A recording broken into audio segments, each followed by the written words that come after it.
భువనగిరి కిల్లా పైన రోప్వేలో ప్రయాణిస్తున్న ప్రయాణికులు. ఈ వీడియో ఏఐతో చేసింది. కానీ ఇంతకు మించిన రోప్వే ఇప్పుడు భువనగిరి కిల్లా పైన రాబోతుంది. భువనగిరి కోట పైనుంచి కింది వరకు 1 కిలోమీటర్ పొడవున రోప్వే రాబోతుంది. ఇది తెలంగాణలోనే అతిపెద్ద ropeway and first ropeway. Bhuvanagiri కొండ అతిపెద్ద ఏకశిల. ఒక వైపు నుంచి ఏనుగుల, ఇంకో వైపు నుంచి తాబేలా కనిపిస్తుంది. ఈ భువనగిరి కొండ పైన కోట ఉంది. ఈ భువనగిరి కిల్లా నుంచి కింది వరకు అతిపెద్ద రోప్వే 1 కిలోమీటర్ పొడవున ఇప్పుడు రాబోతుంది.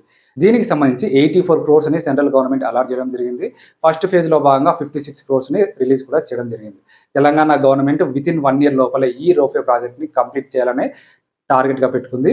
ఇప్పటి వరకు భువనగిరి కిల్లా పైకి ఎక్కాలంటే కేవలం మెట్లు ఎక్కుతూ మాత్రమే వెళ్లాల్సి వచ్చింది. ఒకసారి ఈ రోప్వే కంప్లీట్ అయిందంటే భువనగిరి కోట పైకి ఎక్కడానికి నేషనల్ టూరిస్టులు, ఇంటర్నేషనల్ టూరిస్టులు కూడా ఎగబడతారు. సో ఇప్పటికే వరంగల్ హైవే అనేది టూరిజంకి ఒక హబ్గా ఉంది. Yadagirigutta, Kolanupaka Jain temple, Swarnagiri temple, Warangal Ramappa temple, Warangal 1000 స్తంభాల గుడి, ఈ జాబితాలో ఇప్పుడు భువనగిరి కోట రోప్వే చేరబోతుంది.